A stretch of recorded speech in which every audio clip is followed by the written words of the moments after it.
Hello students, this is Komal, your SST educator. Welcome back to your favorite channel Magnet Brains. Magnet Brains आपको provide कराता है high quality education, वो भी free of cost, kindergarten से लेके class 12 तक की सीबीएसई बोर्ड के कोर्सेज के साथ साथ आपको अदर स्टेट बोर्ड के भी कोर्सेज अवेलेबल है इन हिंदी मीडियम, जैसे कि UP board, Bihar board, Delhi board के कोर्सेज प्रॉपर सिस्टमैटिक वे में। कोई दिक्कत परेशानी आपको नहीं होने वाली है। डेली प्रैक्टिस सेट्स के क्वेश्चंस भी मिलेंगे, प्रैक्टिस भी करते जाइएगा। ई बुक्स और ई नोट्स के लिंक आपको डिस्क्रिप्शन बॉक्स में अवेलेबल है, तो भाई भटकने की बात नहीं बनती। आज का टॉपिक हमारा है पॉपुलेशन कंपोजिशन। ठीक है, पॉपुलेशन कंपोजिशन मतलब पॉपुलेशन का संगठन, भाई कंपोज होती है, मिलती हैं, इस तरीके से कैसा क्या रहता है वो हम देखेंगे। अच्छा, ये तो समझना है, ज़रूरी है, बट हमने इससे पहले क्या पढ़ा था? Population change. मैंने पहले ही बोला था वो बहुत ज़्यादा इंपॉर्टेंट था, उसका एक बार फटाफट से रिवीजन करते हैं। इमिग्रेशन, एमिग्रेशन, माइग्रेशन क्या होता है मैं इसलिए बताना चाहती हूँ। ये बर्थ रेट, डेथ रेट, ये ग्रोथ रेट, ये क्या करती हैं, स्टडी क्या होता है, कैसे इंक्रीज डिक्रीज होती है, समझना इंपॉर्टेंट है, तो इसका रिवीजन तो मैं ज़रूर कराऊंगी। उससे पहले तो आप फटाफट क्या कर दो, लाइक का बटन दबा दो और शेयर कर दो। फिर हम स्टार्ट करते हैं भाई रिवीजन। क्या कर दो, लाइक कर दो और शेयर कर दो भाई फटाफट से। फिर हम स्टार्ट करते हैं। चलो, कर दिया। चलो, हमने क्या देखा था? डेथ रेट और बर्थ रेट के बारे में। उसमें कैसे इंक्रीज होती है, कैसे रेट डिक्रीज होता है, स्टडी कैसे रहता है। देखो, मैंने क्या बताया था? फॉर एग्जांपल जैसे 2023 का डेटा लेते हैं हम, तो 2023 में क्या हो रहा है? अगर 1000 बच्चे जन्म ले रहे हैं इंडिया में, अगर 1000 बच्चे जन्म ले रहे हैं तो 1000 भाई डेथ हो रही है, 1000 डेथ भी हो रही है। दैट मीन्स यहाँ से बढ़ा, यहाँ से कम हुआ, लेवल बराबर, बैलेंस हुआ कि नहीं हुआ। दैट मीन्स पॉपुलेशन कैसी है? उतनी की उतनी, ना बढ़ी ना कम हुई, ये बैलेंस, स्टडी पॉपुलेशन। सेकंड, इसको हटाओ। चलो, अब सेकंड किस पे आते हैं? इंक्रीजिंग में। इंक्रीज कैसे होती है? जब भाई 1000 बच्चों ने जन्म लिया, 1000 बच्चों का जो है जन्म हुआ, और टोटल हम देख रहे हैं इन्फॉर्मेशन कि भाई चाहे वो एजेड पर्सन हो, बच्चे हो, जो भी हो, टोटल जो डेथ कितनी है? डेथ 500 हो रही है। डेथ कितनी हुई? 500 हुई। इंक्रीज कितनी हुई? 1000। तो माइनस 500 कर दो, तो 500 बचे। तो हम क्या देखेंगे? 500 आखिर इंक्रीज ही हुए ना। दैट मीन्स हमारी जो ग्रोथ रेट है वो जो पॉपुलेशन है इंक्रीज हुई। ठीक है, अब डिक्रीज कैसे? जब जो बच्चे जो जन्म ले रहे हैं वो कितने हैं? वो 500 है। फॉर एग्जांपल 500 बच्चों ने क्या करा भाई? जन्म लिया। उसके बाद डेथ कितनी हो रही है? 1000 डेथ हो रही है। दैट मीन्स 500 तो पॉपुलेशन माइनस में चली गई, तो क्या हुई? पॉपुलेशन डिक्रीज हुई। तो ये स्टडी इंक्रीज होना, डिक्रीज होना, आई होप आपको समझ में आया होगा। इससे क्या हो रहा है? पॉपुलेशन भाई चेंज हो रही है ना। पॉपुलेशन चेंज हो रही कि नहीं हो रही? इसके थ्रू भी हो रही है, चाहे कम हो चाहे ज़्यादा हो, चाहे बराबर हो तो बात अलग है, कम हो या ज़्यादा हो, पॉपुलेशन चेंज हो रही है। कम होना भी चेंज ही होता है, बढ़ना भी चेंज ही होता है। क्लियर हुआ कि नहीं हुआ? आया समझ में? क्लियर हुआ। फिर हमने क्या देखा था? माइग्रेशन के थ्रू। माइग्रेशन के थ्रू भी पॉपुलेशन चेंज होती है। माइग्रेशन क्या होता है? माइग्रेशन होता है जब एक कंट्री से दूसरी कंट्री या एक जगह से दूसरी जगह, बेसिकली माइग्रेशन का लिटरल मीनिंग देखें तो एक जगह से दूसरी प्लेस पे जब मूव करते हैं या इन होते हैं, मतलब या आउट होते हैं या इन होते हैं, एक जगह चले जाते हैं या वहाँ से दूसरी जगह रहने आ जाते हैं, तो वो होती है माइग्रेशन। माइग्रेशन हमने देखा था कि भाई 2 टाइप की होती है, इमिग्रेशन और एमिग्रेशन। इमिग्रेशन को क्या बोलेंगे भाई? इमिग्रेशन को क्या बोलेंगे? इमिग्रेशन को एक और नाम से बोलते हैं, क्या बोलते हैं? इन माइग्रेशन। इसलिए लिख रही हूँ क्योंकि इंपॉर्टेंट है भाई। इमिग्रेशन को क्या बोलते हैं? इन माइग्रेशन, यानी इन होना, बेसिकली इन। अब ये सेकंड, इसको अलग कलर से लिख लेती हूँ, इसको बोलते हैं एमिग्रेशन। एमिग्रेशन मतलब आउट माइग्रेशन। आउट माइग्रेशन मतलब आउट होना। कैसे समझोगे आप? जैसे मैंने बताया था ना, इन से, इसको ऐसे समझो, ये ऐसा है यानी इन होना, यानी कोई हमारी कंट्री के अंदर आ रहा है। ये ई है यानी एग्जिट हो रहा है, यानी कोई कंट्री से कंट्री को लीव कर रहा है, छोड़ रहा है, या प्लेस को, कोई जगह को छोड़ रहा है, उसको एमिग्रेशन बोलते हैं। क्लियर हुआ? हमने 2 टाइप देखे थे, इमिग्रेशन जिसको इन माइग्रेशन भी बोलते हैं, यानी कोई इन हो रहा है भाई, अंदर आ रहा है तो स्वागत करिए, और कोई एग्जिट हो रहा है, बाहर जा रहा है, दैट मीन्स एमिग्रेशन, यानी आउट माइग्रेशन, बाहर जा रहा है। क्लियर हुआ? तो इनके कारण भी हम बोलते हैं पॉपुलेशन चेंज हो रहा है। ऑब्वियसली हो रहा है। मैंने आपको एग्जांपल दिया था ना कि इंडिया से कोई बंदा भाई गया बाहर जॉब की तलाश में, इंडिया में 500 है। अब इंडिया से वो चला गया, इंडिया में कितनी पॉपुलेशन बची? 499। तो इंडिया की तरफ से वो बंदा बाहर हो गया, एग्जिट हो गया, यानी वो क्या हो गया? एमिग्रेशन। अब वो आउट। अब अमेरिका चला गया तो अमेरिका में कितनी पॉपुलेशन थी 1000, कितनी हो गई 1001, यानी एक से बढ़ गई। अमेरिका वाली आओ आपका स्वागत करते हैं, आप इन हो जाइए, दैट मीन्स इन माइग्रेशन, जिसको इमिग्रेशन बोलते हैं। क्लियर हुआ। पॉपुलेशन इंडिया की भी चेंज हुई, भले ही कम हुई एक नंबर से, और पॉपुलेशन अमेरिका की भी चेंज हुई, वो बढ़ी है। तो ये क्या था, पॉपुलेशन चेंज। दो टाइप के, दो तरीके से देखा था कि इंटरनेशनल होता है, नेशनल लेवल पे। अगर इंटरनेशनल की बात करें तो इंटरनेशनल में क्या होता है, इंटरनेशनल में हमने देखा था इस वे में होता है कि जब एक कंट्री से दूसरी कंट्री में जा रहे हैं, पर रीज़न क्या है, रीज़न यूजुअली एम्प्लॉयमेंट पर्पस रहता है। भाई उनकी कंट्री, उनको लगता है डेवलप कंट्री नहीं है तो हमें डेवलप कंट्री में जाना चाहिए जहाँ पे अच्छी अपॉर्चुनिटीज़ मिले। अगर विद इन अ कंट्री हम मूव करते हैं, जैसे हमने कहा छत्तीसगढ़ से एमपी चले गए, तो या तो हेल्थ फैसिलिटीज़, या तो एजुकेशन के कारण, या तो एम्प्लॉयमेंट पर्पस। तो ये सब हमने भाई पॉपुलेशन चेंज के कुछ रीज़न देखे थे। अब हम आएंगे हमारे इस टॉपिक में पॉपुलेशन कंपोजिशन में। स्टार्ट करें, इसको रब कर दे, चल इसको देखते हैं अब। How crowded a country is has little to do with its level of economic development. अगर हम सोचते हैं ना कि कंट्री में बहुत सारी जनता जनार्दन है, मतलब बहुत पब्लिक है, बहुत पॉपुलेटेड कंट्री है, तो हम ये नहीं कहेंगे कि अगर कंट्री में लोग ज़्यादा हैं तो दैट मीन्स कंट्री डेवलप कर रही है, या कंट्री बहुत ज़्यादा रिच है, या उसकी इकोनॉमी बहुत अच्छी है। बेसिकली ऐसा कुछ भी नहीं है। हम सोचते हैं ना कि अरे जितने ज़्यादा लोग उतना ज़्यादा पैसा होगा, ऐसा कुछ भी नहीं है, उसको कोई लेना देना नहीं है। तो यही वो कह रहे हैं कि how crowded a countries, country कितनी भी भाई पॉपुलेटेड हो, क्राउडेड हो, doesn't matter, has little to do with its level of economic development. उसका क्या है, कोई लेना देना नहीं है, मतलब बहुत ही कम उसका कनेक्शन है किससे, इकोनॉमिक डेवलपमेंट से। कि इकोनॉमिक डेवलपमेंट, इकोनॉमी से क्या समझते हैं भाई, आपकी जीडीपी, आपका पैसा, भाई कितनी कंट्री के पास पैसा है, मॉनेटरी टर्म्स में कंट्री कितना ग्रो कर रही है, फाइनेंशियली कंट्री के पास कितना ज़्यादा स्टेबिलिटी है, उसको लेके। अब अगर आप सोच रहे हो कि लोग ज़्यादा हैं, हम क्योंकि ह्यूमन रिसोर्स पढ़ रहे हैं, अगर ह्यूमन ज़्यादा है दैट मीन्स ह्यूमन रिसोर्स बहुत सारी है, तो कंट्री ग्रो कर रही होगी इकोनॉमिकली, ऐसा कुछ भी नहीं है। एग्जाम्पल यहाँ पे दिया है, जैसे बहुत अच्छा एग्जाम्पल दिया है, both Bangladesh and Japan are very densely populated. Bangladesh country है, आपको पता है भाई, क्रिकेट भी खेलती है, खेला है। Japan are very densely populated, भाई बहुत ही डेंसली पॉपुलेटेड है, मतलब अच्छी खासी जो है जनता है, पॉपुलेशन है। But Japan is far more economically developed than Bangladesh. लेकिन जो जापान है वो आपको पता ही है, जापान क्या है, डेवलप्ड कंट्री है। देखो डेवलपिंग कंट्री और डेवलप्ड कंट्री और अंडर डेवलप्ड कंट्री का डिफरेंस समझो। अंडर डेवलप्ड मतलब जो अभी बिल्कुल ही उसका स्तर, मतलब लेवल बहुत ही नीचे है, बहुत ही, मतलब डेवलपमेंट एक जो एक लेवल होता है, जैसे हमारी कंट्री क्या है, इंडिया डेवलपिंग कंट्री, डेवलप हो रही है ना भाई, बढ़ती जा रही है, अच्छा विकास कर रही है।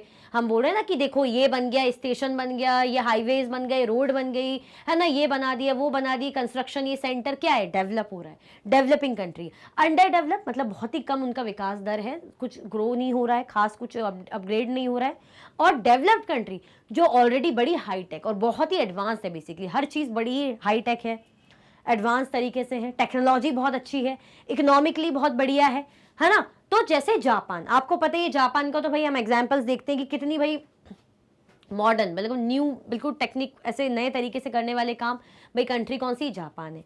आया समझ में, हुआ क्लियर। तो बेसिकली क्या एग्जाम्पल देके बता रहे हैं, बहुत अच्छा एग्जाम्पल दे रहे हैं कि जरूरी नहीं कि पॉपुलेशन बहुत ज्यादा है तो भाई कंट्री इकोनॉमिकली डेवलप करे, ऐसा कुछ भी नहीं है।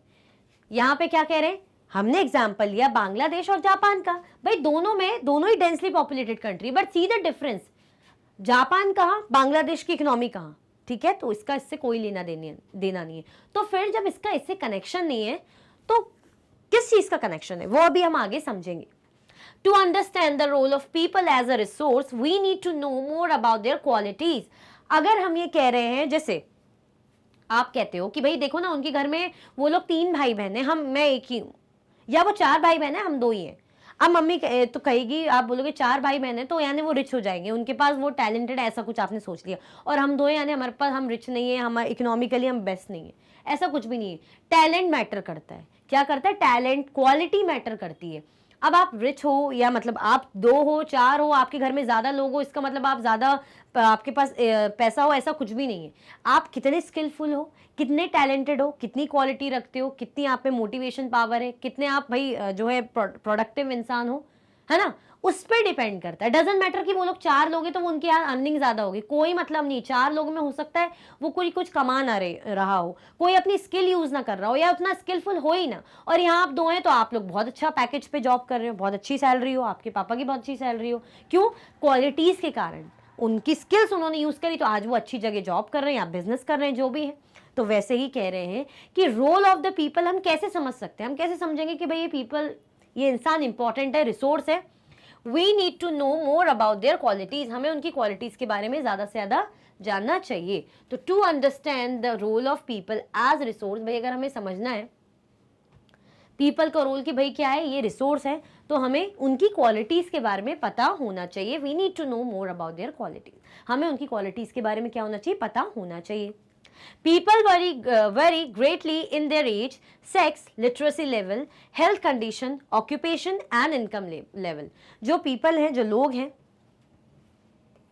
vary greatly in their age, sex, literacy level, health condition, occupation and income level. मतलब जो लोगों में डिफरेंस जो आता है, भाई एज किसकी कितनी है, मेरी एज ज्यादा है, आपकी कम है, ठीक है, उस पर डिपेंड करता है। सेक्स मेल है या फीमेल, उस पर डिपेंड करता है। लिटरेसी लेवल कितना है, मैं ज्यादा पढ़ी लिखी हूं या मेरे सामने वाला जो पर्सन है वो इतना पढ़ा लिखा नहीं है, मेरी लिटरेसी मतलब मैं अच्छी खासी एजुकेटेड हूं, वो इतना एजुकेटेड नहीं है, वो स्कूल ही नहीं गया, उस पर डिपेंड करता है।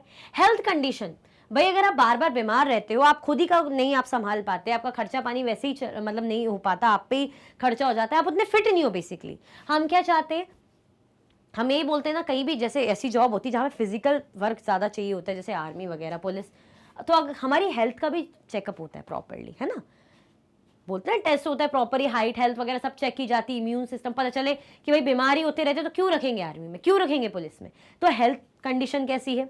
ऑक्यूपेशन, ऑक्यूपेशन देखा जाता है, भाई पूरा सब कैलकुलेट किया जाता है कि ऑक्यूपेशन कैसा है। हम पॉपुलेशन कंपोजिशन पढ़ रहे हैं ना कि कैसे देखा जाता है, तो ऑक्यूपेशन देखा जाएगा, भाई क्या क्या ऑक्यूपेशन है, कौन डॉक्टर इंजीनियर है, क्या क्या जॉब करें, किस प्रोफेशन में, कोई बिजनेसमैन है या कोई भाई गवर्नमेंट सर्वेंट है या प्राइवेट जॉब में, जो भी।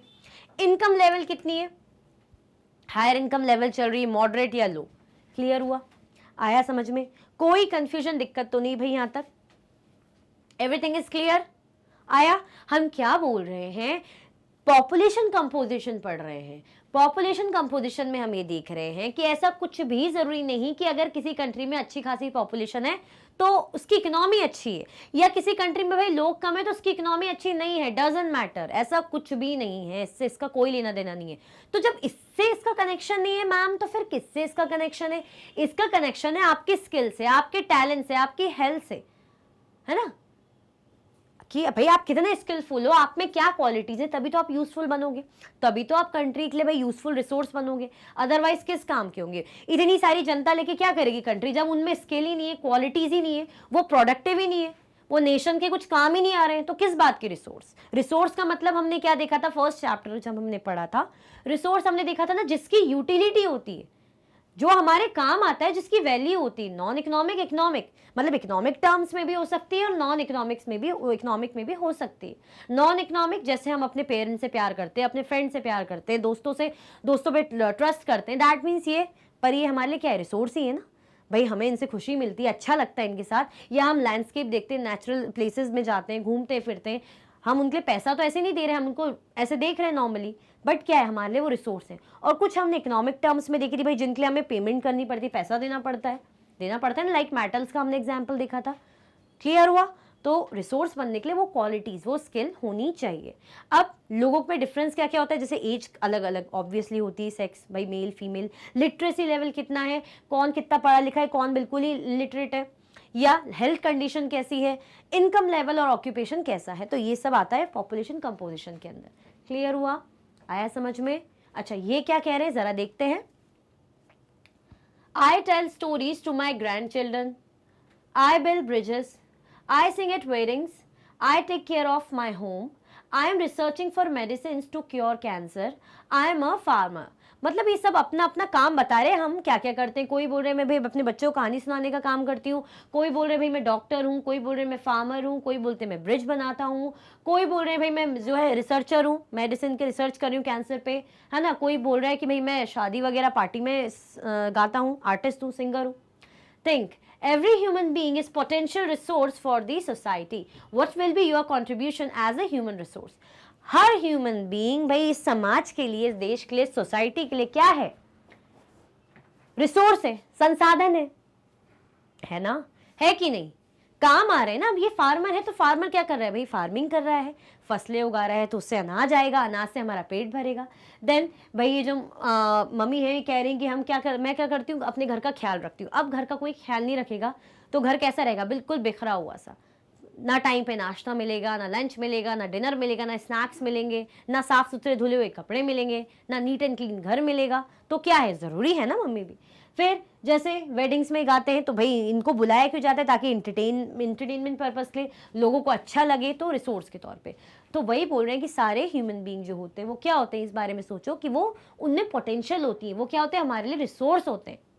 What will be your contribution as a human resource? अब आपका क्या कॉन्ट्रीब्यूशन रहने वाला है एज अ ह्यूमन रिसोर्स? क्या रहेगा भाई आपका कॉन्ट्रीब्यूशन? क्या लगता है? अच्छा मुझे कमेंट में अभी के अभी बताओ कि आपका क्या कॉन्ट्रीब्यूशन रहने वाला है। आप लोग क्या बनने वाले हो बड़े होके? चलो, किसने भाई जवाब दे दिया? चलो ठीक है, देखते हैं अब यहाँ पे। It is essential to understand these characteristics of the people. भाई ये बहुत महत्वपूर्ण है, बहुत जरूरी है क्या, इनकी कैरेक्टरिस्टिक्स को समझना, कि हो सकता है पता तो चले इनके अंदर क्या स्किल है, इनकी एबिलिटीज को बाहर निकालना, इनको समझना। Population composition refers to the structure of the population. Population composition क्या होती है भाई? ये है हमारा टॉपिक का जो नेम है, उसका meaning. Population composition refers to the structure of the population. क्या रेफर करती भाई? पॉपुलेशन का स्ट्रक्चर कैसा है, किस तरीके की बनावट है, जिसमें हमने देखा ना काफी सारी चीजें भाई, एज से रिलेटेड, सेक्स से रिलेटेड, ऑक्यूपेशन से रिलेटेड, इनकम लेवल से रिलेटेड, लिटरेसी रेट से रिलेटेड। क्लियर हुआ? The composition of population helps us to know how many are males or females, which age group they belong to, how educated they are, and what type of occupation they are employed in, what their income levels and health conditions are. ये मैंने अभी just आपको बताया कि क्या include करता है composition में, क्या क्या चीजें आएंगी। हम ये देखेंगे कि भाई कितने मेल्स हैं, कितने फीमेल्स हैं। हमने देखा ना सेक्स को हम काउंट करते भाई, कितने मेल से कितने फीमेल से, उनका डेटा रखते हैं। Which age group they belong to, उनकी एज क्या है। कोई भाई 18 to 21 है, 18 to 30 है चलो, या कोई 30 to 40 है, कोई 40 to 65 है, 65 to 80, इस तरीके से भाई एज ग्रुप देखा जाता है। एजुकेटेड कितने है ना, what type of occupations they are employed in, मतलब इनमें से भाई इनकी ऑक्यूपेशन क्या है ये देखा जाएगा, किस काम में, कितनी एज के। ठीक है, एजुकेटेड कितने, एजुकेशन मिली है कि लिटरेट है या इलिटरेट है, उनका इनकम लेवल क्या है और हेल्थ कंडीशन क्या है। तो ये सब किस में इंक्लूड होता है? ये सब पॉपुलेशन कंपोजिशन में इंक्लूड होता है। तो बेसिकली हम कह रहे हैं ना कि पॉपुलेशन कंपोजिशन होता है structure of the population. Population का स्ट्रक्चर, जो बनावट है, कैसे बनेगी? इसी से बनेगी ना कि कितने मेल्स फीमेल्स हैं। अब वो मेल्स फीमेल्स है तो उनमें से पढ़ा लिखा कौन है, कितना पढ़ा लिखा कौन नहीं है, लिटरेसी रेट कितनी है, कितनी नहीं है, ऑक्यूपेशन लेवल कितना है, कितना नहीं है, मतलब इनकम लेवल सॉरी कितना है, कितना नहीं है, हेल्थ कंडीशन सही है कि सही नहीं है। ये सब किसके अंदर आता है? ये पॉपुलेशन कंपोजिशन के अंदर आता है। आई होप आपको बहुत अच्छे से समझ में आ गया होगा। आया कि नहीं आया ये बताओ, एक बार और समझाना है, अच्छे से समझना है और समझा देती हूँ। देखो पॉपुलेशन कंपोजिशन क्या होता है, स्ट्रक्चर होता है पॉपुलेशन। पॉपुलेशन का स्ट्रक्चर हम कैसे बताएंगे? हम यही बोलते हैं ना कि देखो इतने आदमी हैं भाई इंडिया में, इतनी औरतें हैं, है ना, इतने लोग, इतनी जो है एज के जो है बच्चे अभी स्कूल ही जा रहे हैं, या इतने परसेंटेज जो है देखो इलिटरेट है, इतने परसेंटेज जो है लिटरेट है। औरतों की हेल्थ कंडीशन कितनी बेकार है, औरतों की हेल्थ कंडीशन क्या है, अब अच्छी हो रही है। तो ये सब क्या है? ये सब इसी स्ट्रक्चर के अंदर आता है। Health condition, literacy rate, income level, occupation, education, literacy, ये सब किसके अंदर इंक्लूड होता है भाई? पॉपुलेशन कंपोजिशन के अंदर। क्लियर? कोई कंफ्यूजन, दिक्कत, डर, समस्या, परेशानी तो नहीं? चल, an interesting way of studying the population composition of a country is by looking at the population pyramid, also called an age sex pyramid. अब अगर हमें क्या देखना है, पॉपुलेशन कंपोजिशन को देखना है। पॉपुलेशन कंपोजिशन को देखने के लिए बहुत ही अच्छा और इंटरेस्टिंग अनोखा तरीका कौन सा है? Composition of a country is by looking at the population pyramid, also called age sex pyramid. ठीक है, क्या बता रहे हैं कि कैसे पता करेंगे? जो इंटरेस्टिंग तरीका है पॉपुलेशन कंपोजिशन को स्टडी करने का, वो क्या तरीका है? पॉपुलेशन पिरामिड को देखने का। अब ये पिरामिड क्या है? पॉपुलेशन। हमें इजिप्ट के पिरामिड में कैसे पहुंच गए भाई? हम इजिप्ट के पिरामिड के बारे में बात नहीं कर रहे, पॉपुलेशन पिरामिड के बारे में बात कर रहे हैं। वो अभी हम कुछ स्लाइड बाद देखेंगे, नेक्स्ट स्लाइड में देखेंगे तो आपको क्लियर हो जाएगा। उसमें क्या कह रहे हैं कि उनको, उसको क्या बोलते हैं? उसको हम बोलते हैं एज सेक्स पिरामिड भी कहा जाता है। क्या कहा जाता है? एज सेक्स पिरामिड भी कहा जाता है। तो पॉपुलेशन पिरामिड को क्या बोल रहे हैं, क्या कहा जाता है? और एज सेक्स पिरामिड। क्लियर हुआ? पॉपुलेशन पिरामिड अगर मैं यहां लिख दूं, इसलिए लिख रही हूं ताकि क्लियर दिख जाए। Population pyramid is also called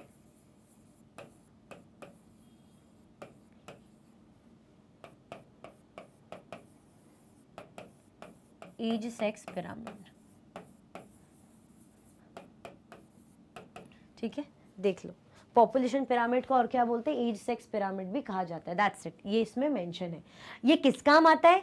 ये काम आता है भाई पॉपुलेशन कंपोजिशन को स्टडी करने के लिए, देखने के लिए, समझने के लिए कि भाई ये कैसे क्या है, कैसे जो है डिवाइड हो रहा है, कैसे हम कह रहे हैं कि भाई किसकी एज के कितने लोग हैं, लिटरेसी रेट कैसा है, ये सब जो हमें समझना है बेसिकली, तो हम ये इस पिरामिड के थ्रू समझ सकते हैं, जिसको एज सेक्स पिरामिड भी कहा जाता है।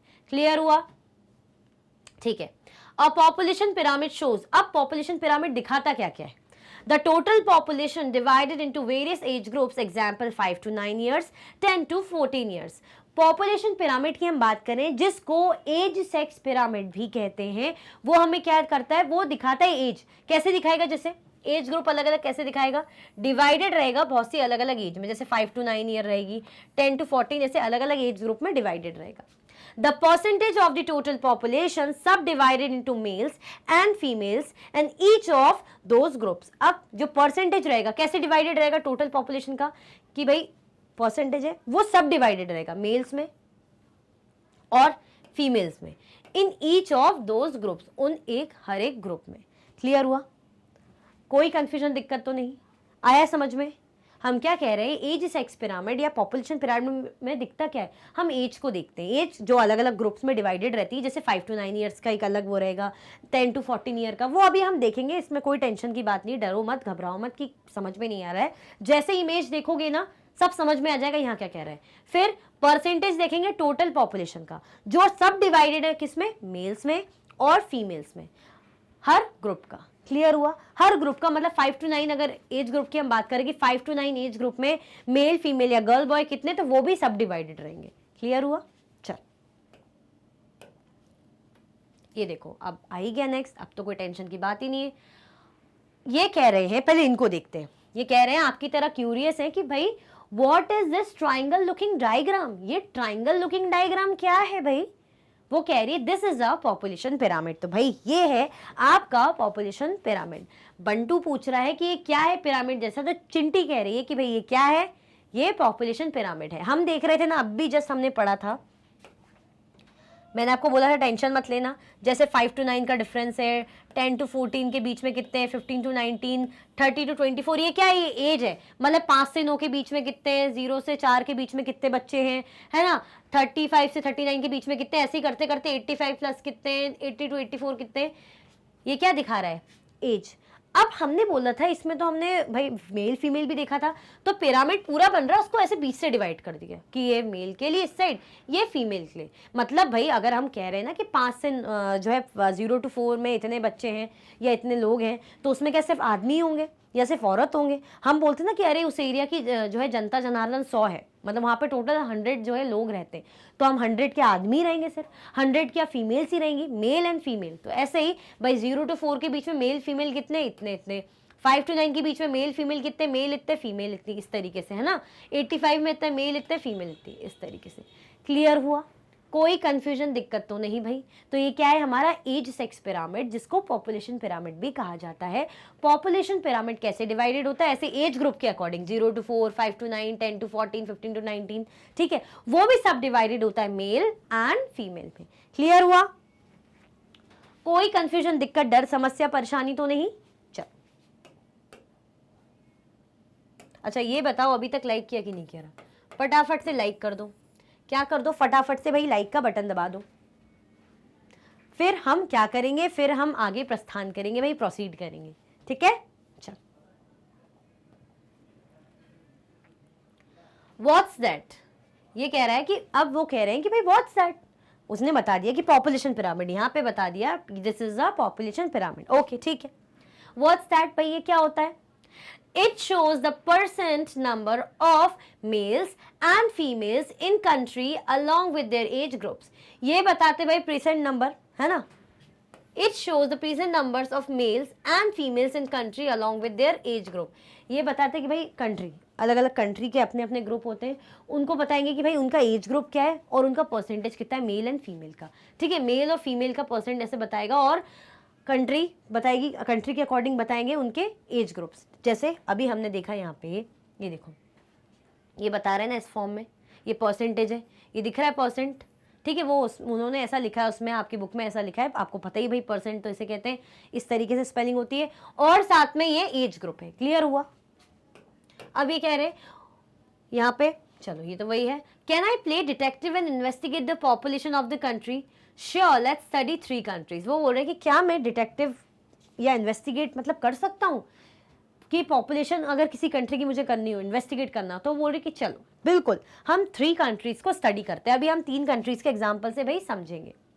ये कीनिया का पॉपुलेशन पिरामिड है। कौन सी कंट्री का पॉपुलेशन पिरामिड है? कीनिया का। ये परसेंट में आपका 10, 8, 6, 4, 0, 2, 4, 6, 8, 0, ठीक है। ये मेल फीमेल क्योंकि दोनों रहेंगे। अगर हम बोले ना 0 to 4 में, तो ऐसा तो है नहीं ना कि सिर्फ मेल या फीमेल ही रहेंगे, सिर्फ जो है लड़के ही होंगे या सिर्फ लड़के ही होंगी, दोनों ही होंगे। तो ये पूरा 75 प्लस एज तक का ये पिरामिड है। यहाँ से आप देख रहे हो कितना ब्रॉड है, ऊपर से आप देख रहे हो नैरो है। जरा देखें भाई क्या कह रहे हैं। The shape of the population pyramid tells the story of the people living in that particular country. Shape, population pyramid का shape, ये क्या बताता है?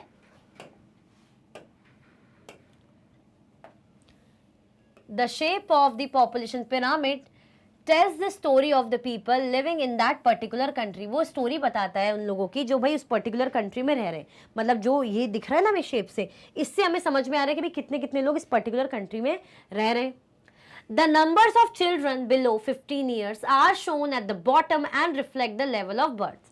अब अगर हमें जो नंबर दिख रहा है, नंबर क्या दिख रहा है? Below 15 years are shown at the bottom and reflect the level of the earth. ये 15 बर्थ, सॉरी मैं अर्थ बोल रही हूँ, बर्थ। ये 15 से नीचे का है, ठीक है। 15 से भाई नीचे का है, या चलो ये तो 15 से ऊपर का हो गया, इसको कर लो। 15 से बिलो बोला है तो 14, ये वाला, सॉरी ये इतना एरिया। क्या बोल रहे हैं, क्या बता रहे हैं? ये अलग कलर से ही कर लेते हैं। The number of children below 15 years are shown at the bottom and reflect the level of birth. वो क्या दिखाता है? लेवल ऑफ बर्थ, कि भाई कितने लोग जो है जिनका जन्म हुआ है ना, कितने यहाँ पे भाई बॉर्न हुए, बर्थ हुआ। The size of the top shows the number of aged people above 65 years and reflects the number of death. अब अगर हम 65 अबव की बात करें, ये 64 तक है, तो यहाँ से क्या कह रहे हैं? ये बताता है भाई डेथ का,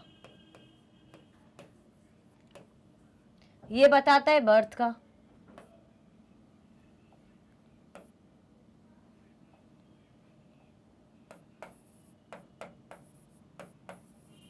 ये डेथ का बताता है, ये बर्थ का बताता है, ठीक है। आया समझ में? The size of the top shows the number of aged people about 65 years. हम बोलते हैं 65 ईयर, भाई 60 पे रिटायरमेंट हो जाता है, 60, 62 पे, तो 65 अबाउ की जिसकी एज है, तो यानी क्या भाई उनको बता रहे हैं कि भाई अब डेथ रेट है। And reflects the number of death, मतलब कितनी डेथ हुई। The population pyramid also tells us how many dependents there are in a country. Even population pyramid में हमें ये भी पता चलता है कि कितने जो है निर्भर है कंट्री में। How many there are dependents in country, मतलब कितने लोग भाई डिपेंडेंट लोग हैं कंट्री में। जैसे there are 2 groups of dependent, young dependent age below 15 years and elderly dependents age over 65 years. अब इससे मैं समझाती हूँ आपको। हम अगर बात करें इस रेंज की, किस रेंज की? अगर हम बात करें 0 to 15, और कौन सी रेंज बोली है हमें यहाँ पे? 65 अबव।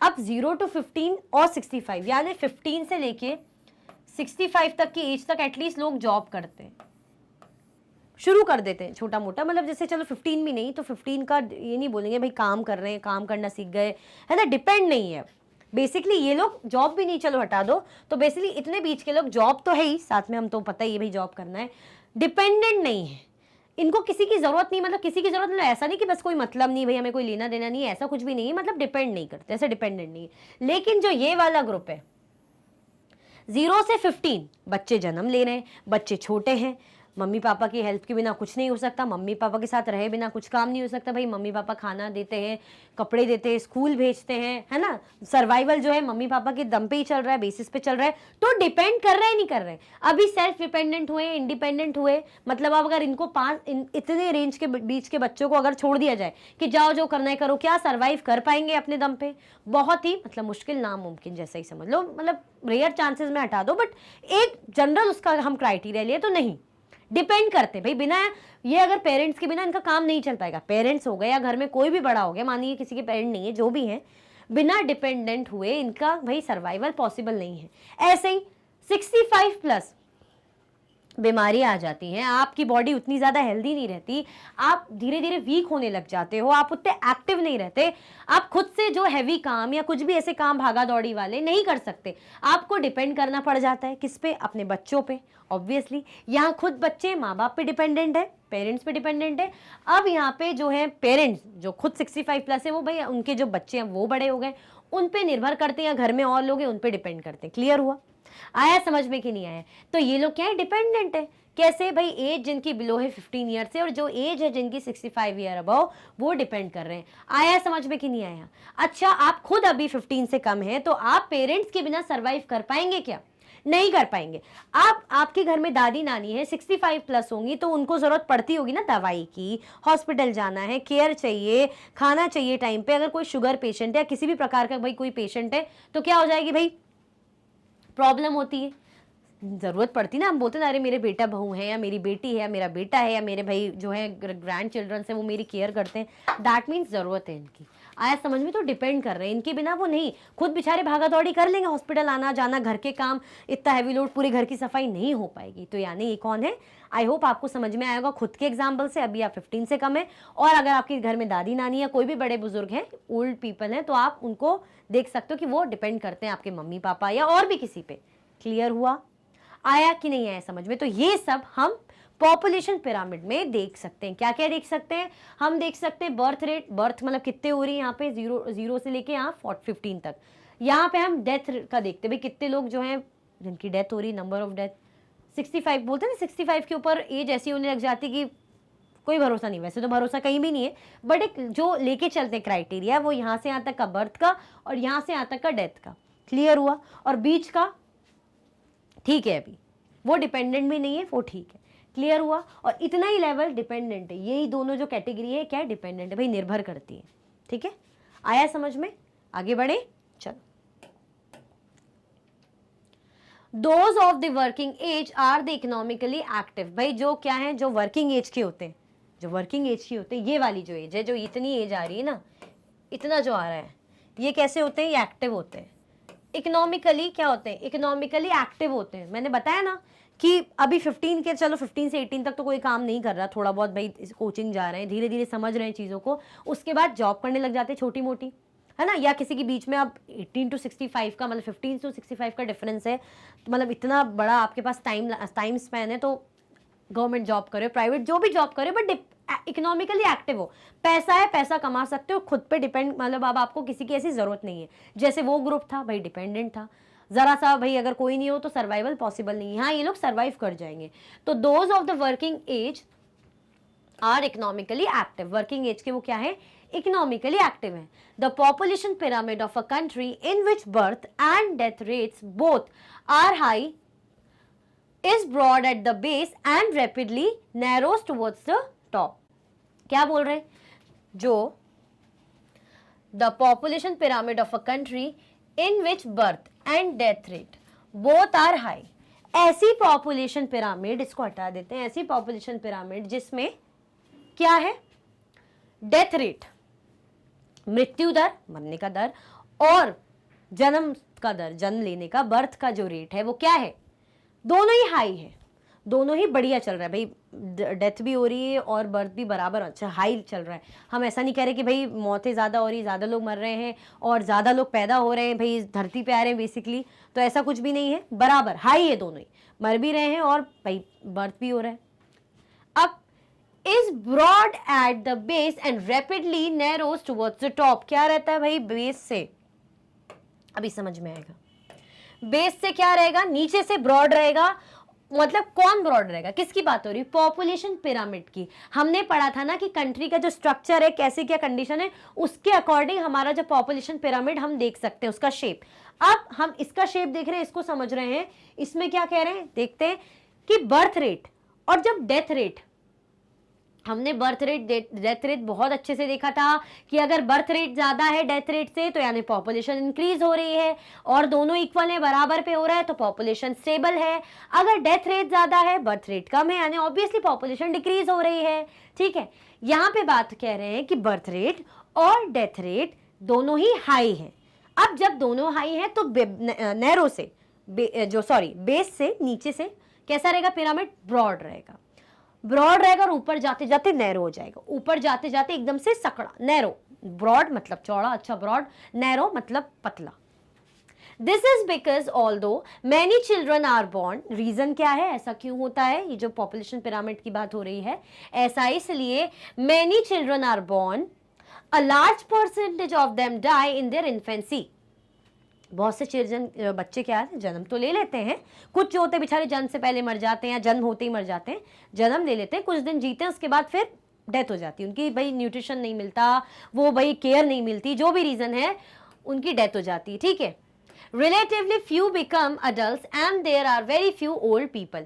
अब भाई जब वो धीरे धीरे जब बड़े होते हैं तो मुश्किल से ही जी पाते हैं, मतलब कुछ बीमारी हो गई, कुछ भी रीजन से डेथ हो गई, तो अडल्ट जो एज तक तो मुश्किल से पहुंच पाएंगे, मतलब अभी पैदा हुए हैं 0 से 1 पे गए, 2 पे गए, जैसे तैसे करके बड़ी मुश्किल से अडल्ट एज तक पहुंच पाए, 18 तक, 18 और 18 प्लस हम बोलते हैं अडल्ट एज है ना, 18 प्लस क्या हो जाते हैं, अडल्ट हो जाते हैं। अब कुछ पहुंच पाए कुछ नहीं पहुंच पाए, जब कोई जो अडल्ट तक जैसे तैसे पहुंच पाए, मतलब एक लेवल पहुंच पाया, उसके बाद ओल्ड एज, ओल्ड एज कौन सी बोलते हैं हम, 65 अबव है ना ओल्ड एज, तो वहां तक भी पहुंचना थोड़ा और ज्यादा मुश्किल हो जाता है। दैट मीन्स इसीलिए बेस क्या हो रहा है, नैरो हो रहा है, सॉरी इसलिए जो टॉप है क्या हो रहा है, सकड़ा हो रहा है, नैरो हो रहा है, पतला होता जा रहा है। तो this situation is typified by the pyramid shown for Kenya, Kenya की सिचुएशन से हमें देख सकते हैं। अब कैसे कह रहे हैं, इसका मतलब है यहाँ देखो कैसा दिखा रहे, हमने देखा कि डेथ रेट और बर्थ रेट दोनों ही हाई है, तो नीचे से बेस से, ये बेस होता है ना, नीचे का पार्ट बेस होता है, ऊपर का पार्ट अपर पार्ट बोलते हैं हम, टॉप का पार्ट बोलते हैं, तो ब्रॉड है, कैसा है, चौड़ा है, ब्रॉड है, क्लियर हुआ, ब्रॉड है। अब जब ये ब्रॉड है तो साथ में हमें ये भी देखने को मिल रहा है यानी बर्थ रेट डेथ रेट ज्यादा है। धीरे धीरे हमने क्या देखा, जब जो इन्फेंसी रेट है, मतलब जो इन्फेंट हो रहे हैं, जब बच्चे थोड़े बड़े हो रहे हैं तो या तो तब डेथ हो जाती है उनकी, हमने देखा ना, या तो भाई उस टाइम पे उनकी डेथ हो जाती है, या क्या होता है बहुत ही मुश्किल से कोई जो है अडल्ट एज तक पहुंच पाते हैं, जैसे इतने पहुंच रहे हैं, जैसे तैसे इतने पहुंचे तो नैरो होता जा रहा है, मतलब पॉपुलेशन कम हो रही है धीरे धीरे। अब यहाँ पे बड़ी ही मुश्किल से कुछ जो है कौन सी एज तक पहुंच रहे हैं, बड़ी मुश्किल से 65 पहुंच पा रहे हैं, तो नीचे से ब्रॉड होते होते होते होते ऊपर नैरो हो गया। तो ये कंडीशन किसकी, कीनिया की। तो हमारा पिरामिड कैसा बना कीनिया का, नीचे से अच्छा ब्रॉड, भाई जनसंख्या हाई रेट पे, दोनों बर्थ रेट रहते, बट अब धीरे धीरे जो डेथ रेट के कारण भी, जैसे बड़े मुश्किल से कोई बड़ा हुआ अडल्ट एज तक पहुंच पा रहा है, या तो काफी लोगों की डेथ हो जा रही है, तो बड़ी मुश्किल से कुछ लोग अडल्ट हो पाए तो नैरो हो गया, कम हो गए लोग, धीरे धीरे ऊपर मतलब 65 प्लस होने तक भी लोग और कम हो गए, तो यानी क्या हो गया, ऊपर से बिल्कुल ही नैरो हो गया। ठीक है, क्लियर हुआ, आया समझ में, कोई परेशानी दिक्कत तो नहीं। यहाँ पे हम किसके बारे में देख रहे हैं, पॉपुलेशन पिरामिड के बारे में। पॉपुलेशन पिरामिड क्या बताता है, किसी भी कंट्री की पॉपुलेशन का स्ट्रक्चर। क्लियर हुआ, आया समझ में, कोई कंफ्यूजन दिक्कत परेशानी डर समस्या तो नहीं। चल अब जब समझ में आ ही गया है तो आगे बढ़ते हैं। In countries where death rates specially amongst the very young are decreasing, the pyramid is broad in the younger age groups because more infants survive to adulthood। अब इसको समझो, इसमें क्या कह रहे हैं कि जब इन कंट्रीज, ऐसी कंट्रीज जहां पे डेथ रेट कैसी है, specially among the very young, young कहाँ पहुंच रहे हैं, यंग लोग कहाँ पहुंच रहे हैं, यंग लोग यहाँ पहुंच जाएंगे भाई एज 15 के अबव, हम बोलते हैं ना 18 अबव क्या हो जाते हैं यंग, भाई यंग लोग हो आप लोग 30 तक एटलीस्ट, तो क्या हो रहा है, यंग पीपल, मतलब यहाँ पे डेथ कम हो रही है, मतलब इस एज के बच्चे या लोग हैं, जो पीपल हैं, जो यंग पीपल हैं, वो यूथ है, इतनी ज़्यादा डेथ रेट नहीं है इस टाइम, इस पर्टिकुलर एज ग्रुप में। The pyramid is broad in the younger age, तो यंगर एज में पिरामिड क्या है, ब्रॉड है, ब्रॉड है। Because more infant survive to adulthood, क्यों, क्योंकि जो मोर इन्फेंट है, यहाँ पे जो इन्फेंट है सर्वाइव कर पाए ना एडल्टहुड तक। मतलब हमने देखा, अगर हम इसका देखें, केनिया का देखें, अभी समझ में आएगा, केनिया का देखें तो यहाँ पे तो ब्रॉड था और धीरे धीरे यहाँ पे नैरो होने लग गया, ऐसा होने लग गया। बट जो हम यहाँ का देख रहे हैं, ये किसका है, ये इंडिया का है। हम प्यारे अपने भारत की बात करें तो यहाँ पे कैसा है भाई, यहाँ पे लोग पैदा हो रहे हैं, ठीक है, डेथ रेट बर्थ रेट है, चलो पैदा हो रहे हैं। अब ये जो यंग एज है, यहाँ पे आपने देखा इतना नैरो नहीं हुआ ना, जैसे कीनिया का तो बिल्कुल ऐसा बन रहा था, इंडिया का ऐसा नहीं है, इंडिया का ऐसा है, केनिया का तो बिल्कुल ही नैरो हो गया था, इंडिया का ऐसा नहीं ना, इंडिया का धीरे धीरे हो रहा है कम, बट अभी भी ब्रॉड है। दैट मीन्स लोग, बच्चे जो हैं सर्वाइव कर रहे हैं, जी रहे हैं, एडल्टहुड तक उनकी लाइफ चली, उसके बाद भी मतलब डेथ रेट यानी कम है, यानी लोग जी रहे हैं। तो जब लोग जी रहे हैं तो यानी पॉपुलेशन तो रहेगी ना, तो यानी यंग पीपल की एज में पहुंच पा रहे हैं, मतलब पैदा हुए, ठीक है, सर्वाइव कर पा रहे हैं, जी रहे हैं, भाई एज बढ़ती जा रही है धीरे धीरे, तो यंग एज तक पहुंच गए, यानी जी गए, डेथ नहीं हुई। दैट मीन्स ब्रॉड रहेगा। केनिया में हम बोल रहे थे डेथ हो जाती है, कोई भी रीजन हो भाई, डेथ हो जाती है, तो उसके कारण क्या है, नैरो हो जा रहा है, जो पिरामिड है वो यहाँ से एकदम से ब्रॉड था, नैरो हो गया। और यहाँ पे अभी भी इंडिया का ऐसा है, ब्रॉड चल रहा है। क्लियर हुआ? This can be seen in pyramid for India. Such populations contain a relatively large number of young people and which means a strong and expanding labor force. इसके थ्रू हमें ये देखने को मिल रहा है कि यंग पीपल अच्छे खासे सर्वाइव कर रहे हैं, बढ़िया है। तो पॉपुलेशन जो है इंडिया में यंग पीपल की बहुत बढ़िया है, मतलब यंग पीपल जो भाई नौकरी करते हैं, जो है एम्प्लॉयमेंट लेते हैं, जो कुछ प्रोडक्टिव काम करते हैं नेशन के लिए, है ना, वर्ल्ड के लिए, जो खुद के लिए कुछ प्रोडक्टिव काम करते हैं, तो दैट मीन्स भाई अच्छी खासी वर्क फोर्स, अच्छी खासी यंग जनता इंडिया में है। क्लियर हुआ? आया समझ में? कोई कंफ्यूजन, दिक्कत तो नहीं? क्या कह रहे हैं, मतलब यहाँ पे बात हो रही है कि पॉपुलेशन पिरामिड है इंडिया का, यहाँ पे जो बच्चे हैं, जो डेथ रेट कम है, तो यानी जी पा रहे हैं, जब जी रहे हैं तो और बड़े हो रहे हैं, बड़े होकर यंग एज में पहुंचे, तो जो हमारा पिरामिड है वो अभी ब्रॉड ही, नैरो नहीं हुआ ना, क्योंकि भाई जी रहे हैं, सर्वाइव कर गए, वो तो जी गए, डेथ रेट कम हो गई, तो ब्रॉड रहेगा। तो यंग पीपल क्या अच्छे खासे लेवल पे हैं। अब यंग पीपल किस काम आते हैं, बोलते हैं ना, जो हमारे देश की जो पावर है, यूथ, यंग पीपल ही पावर है भाई, वो मेहनत करते हैं, उनमें वो एनर्जी होती है, उनकी हेल्थ अच्छी रहती है, उनका भाई पढ़ लिख के वो इतने ज़्यादा वो हो जाते हैं, नॉलेजेबल हो जाते हैं कि अब वो अपनी जो पढ़ाई, स्किल्स, एबिलिटीज़ को यूज़ करते हैं, इन्वेंशंस करते हैं, इकोनॉमी इंक्रीज करते हैं, हेल्थ कंडीशन इंक्रीज करते हैं, अपनी स्किल्स को बेसिकली यूज़ करते हैं, डॉक्टर, इंजीनियर्स, एक्टर्स, बहुत सी चीज़ें बनते हैं। तो क्या होती है, कंट्री के लिए बढ़िया है ना। तो इसलिए कह रहे हैं ना कि लेबर फोर्स मिलती है, यंग पीपल क्या करते हैं, जॉब पे जाते हैं ना, जॉब ढूंढते हैं, बिजनेस करते हैं, जो भी करें। क्लियर हुआ? तो इससे क्या होगा, हमारी जो इकोनॉमी है वो भी इंक्रीज होगी। आया समझ में? तो ये किसका पिरामिड है, ये इंडिया का पिरामिड है। क्लियर हुआ? चल, in countries like Japan, low birth rates make the pyramid narrow at the base. अब जापान की कंडीशन कैसी है, यहाँ पे बर्थ रेट कम है, नैरो हो गया। इंडिया में, और इंडिया और केनिया का कैसा था, जैसे हमने देखा यहाँ पे, कहाँ ऐसी बना दी थी छोटा छोटा सा, केनिया का एकदम से ऐसा हो गया, इंडिया का ऐसा है। अब जो जापान का कैसा है, यहाँ से ऐसे इस तरीके से ऐसा जा रहा है, ऐसा कुछ इस टाइप का है ना, ऐसा नीचे से क्या है, नैरो है, यहाँ से मतलब नीचे से नैरो है, ये ब्रॉड है, ये भी ब्रॉड है। क्यों है नैरो? नैरो इसलिए क्योंकि किसी एज में नैरो है, मतलब 10 से लेके 15 से लेके कम, मतलब 0 की एज तक के बीच में, यानी बर्थ रेट होती है, मतलब बर्थ होते हैं तो जन्म होता है, जन्म वाले छोटे बच्चे जो कह लीजिए रहते हैं, तो दैट मीन्स डेथ रेट, मतलब बर्थ रेट कम है। तो in countries like Japan, low birth rate make the pyramid narrow at the base. जो लो बर्थ रेट है वो पिरामिड को क्या बना रहा है, नैरो बना रहा है यहाँ से। क्लियर हुआ? Decrease that rates allow number of people to reach old age. अब इसके कारण क्या होता है, decrease death rate, death rate भी कम है, क्या है, बर्थ रेट भी कम है, नैरो है तो डेथ रेट भी कम है, डेथ रेट कम है तभी तो लोग इस एज तक पहुंच पा रहे हैं। देखो अच्छा खासा अभी तक ब्रॉड है, यहाँ पर भी ब्रॉड है, यंग पीपल भी यहाँ भी ठीक है, ब्रॉड है ना, 60 to 64 भी ब्रॉड है, जबकि एक ओल्ड एज होने लग जाती है, यहाँ पर भी बढ़िया सा ऐसे कह सकते हैं कि ब्रॉड है।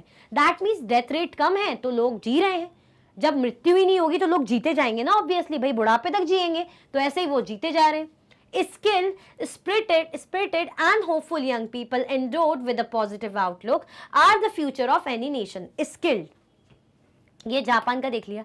अब अगर हमारे पास स्किल लेबर्स हैं, स्किल भाई ऐसे स्किलफुल लोग हैं जिनके पास टैलेंट है, एबिलिटीज़ हैं, वो क्वालिटीज़ हैं इन्वेंशन करने की, इनोवेशन करने की, टेक्निकल लेवल की knowledge. Spirited and hopeful young people, और कैसे हैं?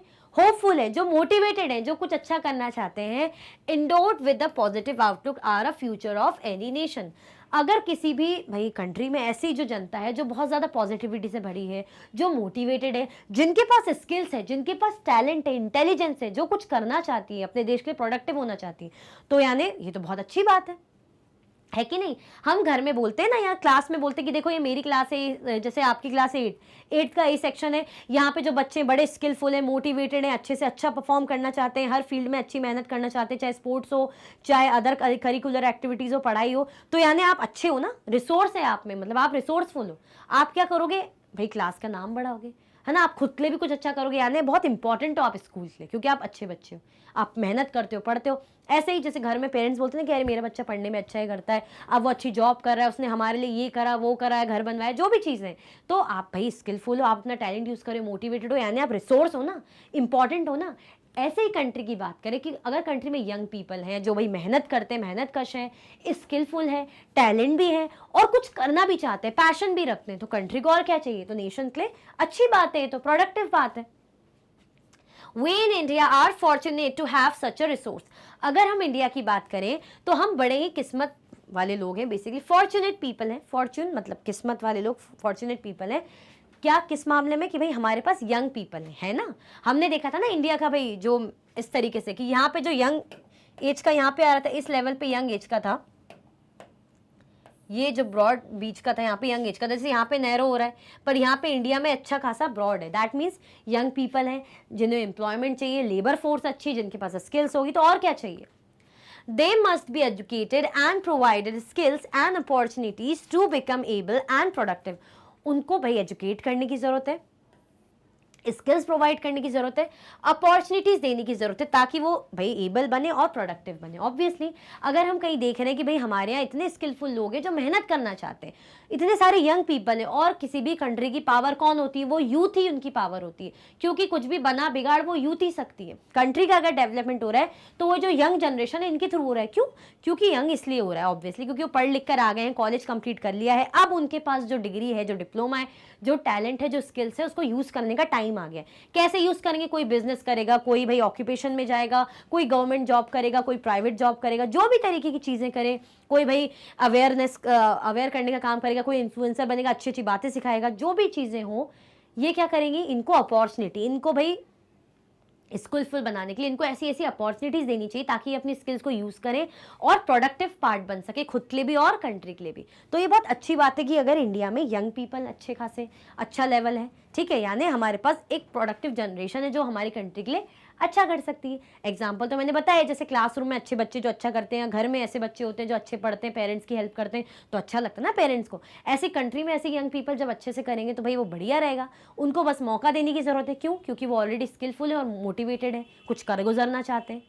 आया समझ में? क्लियर हुआ कि नहीं हुआ?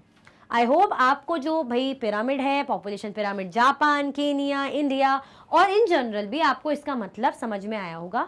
ये बड़ा ही इंपॉर्टेंट है। ह्यूमन रिसोर्स है, तो ह्यूमन रिसोर्स क्या काम आती है, कितना संसाधन देती है, क्या फायदा देती है, स्किल्स एबिलिटीज को लेके। क्लियर हुआ? आया समझ में?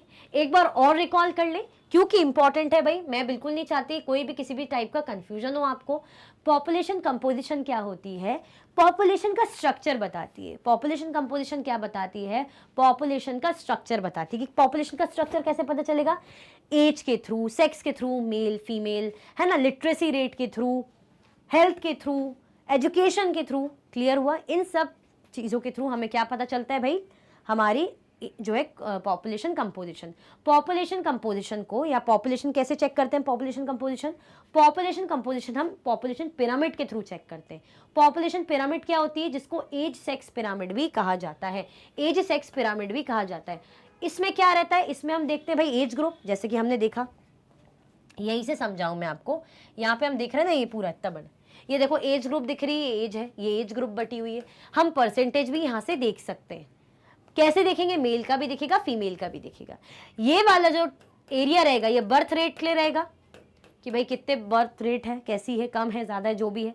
अगर ब्रॉड है यानी बर्थ रेट अच्छी है ना, नैरो हो रही है ऊपर से यानी यहाँ पे कम है, तो ये कौन सा है, ये डेथ रेट बताता है कि भाई ऊपर जाते जाते एक एज में जाते जाते डेथ हो रही है, भाई मौतें हो रही हैं, लोग सर्वाइव मतलब इतना ज़्यादा अडल्ट ओल्डर एज तक लोग नहीं जी पा रहे, ठीक है। तो जो है पिरामिड नैरो हो जाता है। यहाँ पे अच्छी खासी जो है बर्थ होती है, तो जब ज़्यादा होगा तो ज़्यादा ही रहेगा ना, ब्रॉड रहेगा, जब कम होगा तो कम रहेगा, नैरो रहेगा।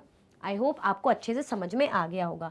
फिर हमने किसका देखा था भाई, कीनिया का देख लिया था, फिर इंडिया का देखा था ना। इंडिया का हमने समझा था कि इंडिया में ठीक है बढ़िया यंग पीपल का बहुत अच्छा वो है, स्कोप है। क्लियर हुआ, आया समझ में। तो यहाँ पे कैसा है, हमारा जो इंडिया का पिरामिड है वो ब्रॉड है यहाँ पे, ठीक है, नैरो नहीं हुआ। क्लियर हुआ। ये सब क्या है, ये वर्कफोर्स, ये जो लोग हैं, जो ह्यूमन रिसोर्स की बात हो रही है, किसके थ्रू हम देख पा रहे हैं, पॉपुलेशन पिरामिड के थ्रू। और इनको कैसे यूटिलाइज करना है ये तो हमने बताया है कि भाई इनको अपॉर्चुनिटीज देनी चाहिए, मौके देने चाहिए, इनकी स्किल्स को पॉलिश करना चाहिए, ठीक है। क्लियर हुआ, आया समझ में। तभी तो जाके हमारे कंट्री क्या करेगी भाई, ग्रो करेगी। अब जैसे आप में स्किल है, टैलेंट है, अगर आप बड़े होकर और मोटिवेटेड रहे, आपने कॉलेज भी कंप्लीट कर लिया, अब आप अपने टैलेंट को यूज़ करेंगे ना, कहीं जॉब ढूंढ के, जॉब करके, प्लेसमेंट लेके, या गवर्नमेंट एग्जाम की तैयारी करके। और ये सब किस काम आएगा, अल्टीमेटली कंट्री की इकोनॉमी, कंट्री की ग्रोथ के लिए। तो क्या बनना है आपको, अच्छे ह्यूमन रिसोर्स, और जो कि अभी आप हैं भी। क्लियर हुआ। आई होप आपको ये चैप्टर बहुत अच्छे से समझ में आया होगा। ये हमारे ज्योग्राफी सेक्शन का लास्ट चैप्टर था, चैप्टर भी हमारा एंड हो चुका है। आपको क्या करना है, अगर अभी तक भी लाइक नहीं किया हो, अभी फटाफट से क्या कर दो, लाइक कर दो। भाई देखो आप ह्यूमन रिसोर्स हो तो आप भी जरा एक संसाधन का काम कर लीजिए मेरे लिए, लाइक का बटन दबा दीजिए। और अभी भी शेयर नहीं करा तो भाई शेयर कर दीजिए। जो आपके सखा मित्र भाई बंधु बिजी हैं तो उनको भी पता चल जाए कि हम कैसे इंपॉर्टेंट बन सकते हैं, हम खुद भी एक रिसोर्स हैं, ठीक है। और कमेंट में मुझे ज़रूर से ज़रूर बताइएगा, भूलिएगा मत। इसी के साथ ये वीडियो एंड होती है। अगर आप और भी वीडियो के लेक्चर्स देखना चाहते हैं तो आप मैग्नेट ब्रेन्स के यूट्यूब चैनल, एप्लीकेशन और वेबसाइट पे देख सकते हैं। ई नोट्स और ई बुक्स के लिंक आपको डिस्क्रिप्शन बॉक्स में अवेलेबल है। ये हाई क्वालिटी के कोर्सेज हैं जैसे कि CBSE board, Delhi board, Bihar board, UP board, MP board, Rajasthan board, वैदिक maths crash course, spoken English courses आपको अच्छी क्वालिटी में और 100% फ्री अवेलेबल है। आप हमें अदर प्लेटफॉर्म पर भी फॉलो कर सकते हैं, फेसबुक, इंस्टाग्राम, एक्स, टेलीग्राम और व्हाट्सएप पे। ज़्यादा से ज़्यादा लाइक कीजिए, ज़्यादा से ज़्यादा शेयर कीजिए और चैनल को सब्सक्राइब करना बिल्कुल भी ना भूलें। अपना ख्याल रखें। Thank you so much for watching.